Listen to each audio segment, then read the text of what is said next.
I am Ferdinand Marcos, and I am the President of the Republic of the Philippines. I stand today on behalf of 110 million Filipinos. Hi everyone, hello universe, it's me again. Shoutout sa inyo mga kababayan. But anyway, mayroon tayong upload videos. Nako, matindi ito guys. Meron tayong unang in-upload tungkol sa mga illegal na kontrabando. Ito na naman. Ito parang mga kindi banyaga ang salarin mga kababayan. Sabi sa inyo pag Marcos ang nakaupo, talagang hindi talaga sila makakapasok. Sa totoo lang.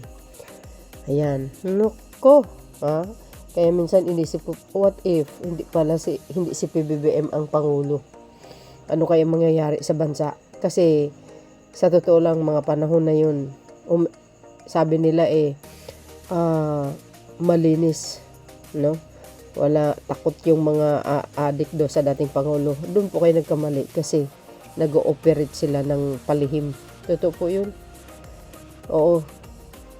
Lalo na yung magnetic lifter na sinasabi, nakalusot po yun. Ang tanong, nasaan na kaya yun? 6 point something billion ang halaga nun sangkot yung asawa ni Garota at saka yung kapatid niya, si Pulongges, no? Tinuro kasi sila ni Mr. Tagubay. So dahil dito mga kababayan, kung nakikita niyo ito, nako po, nakalagay sa para kompleto detalyado, basahin po natin courtesy po ng BOC. Mga BOC Philippines.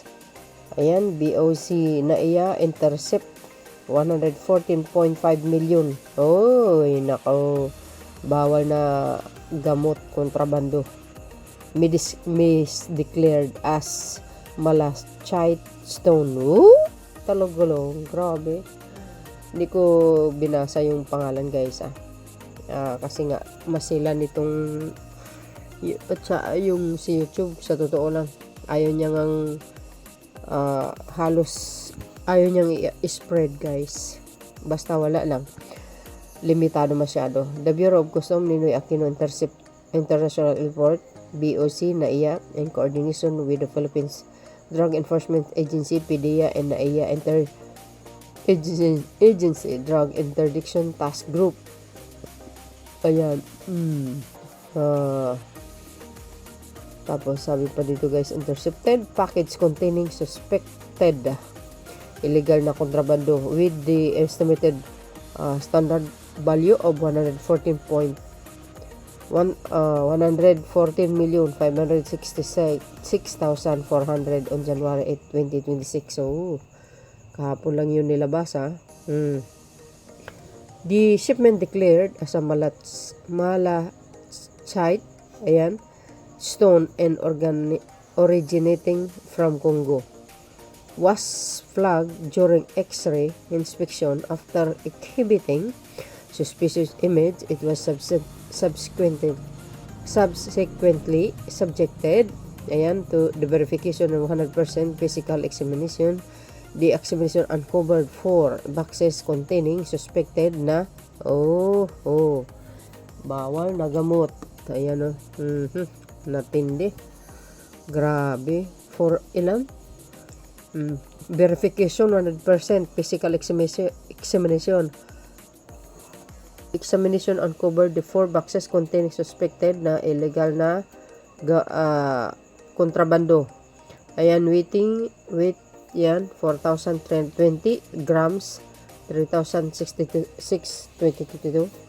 3,622 grams, and 4,599 grams, and 4,307 grams, respectively, with a total weight of 16, ayan, 1,848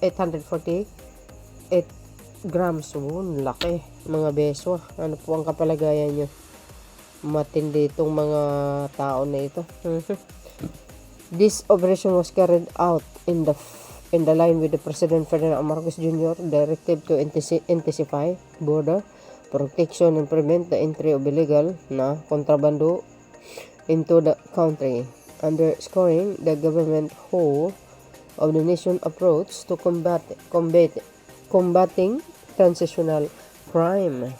The size item, sabi dito, the size item involved individuals were formally turned over to the FIDEA for the proper disposition and further investigation. The incident constitutes violation of Republic Act 9165 or the Comprehensive Dangerous Drug Act of the 2002 as amended.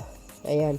And Republic Act number 10863, otherwise known as the Custom Modernization and Tariff Act. Ayan. Commissioner Ariel F. Nepomuceno emphasized that the interception reflect the Bureau of firm resolve to prevent illegal na kontrabando from entering the country. This is not just about enforcement. It is about protecting our communities.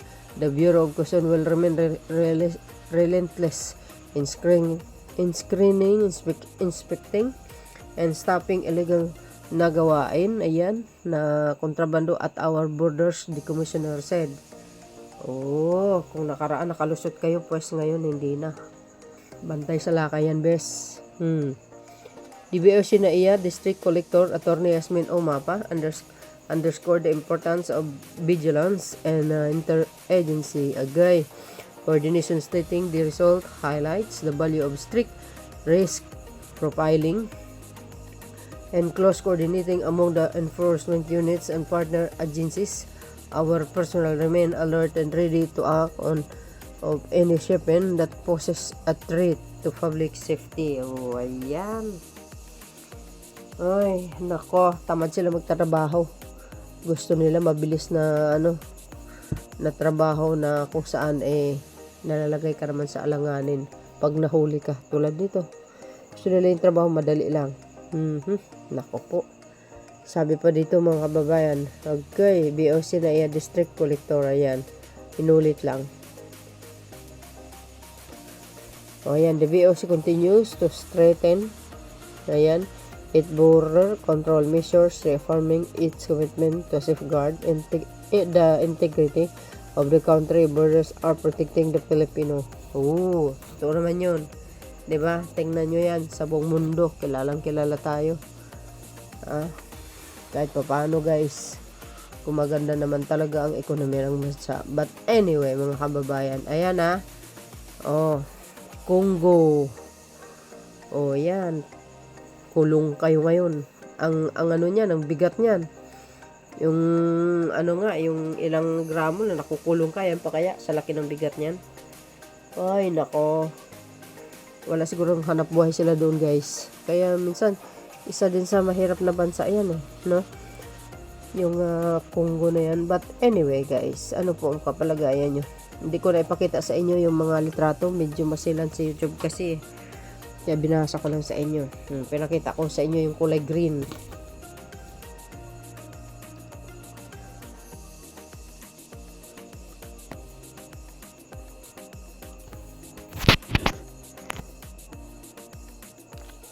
Ayan, kulay green. Yan, ang mga itsura nila. Ang galing nila magtago. Ang akala nila hindi sila mahuli. Kaya nga kayo ngayon. Kulong. For sure yan May kulungan yung mga banyaga, guys Marami kayang nakulong sa ngayon. Dumami sila. So yan mga kababayan, ang aking pinaka-latest update. See you again on my next upload. Bye bye and babush. God bless Philippines.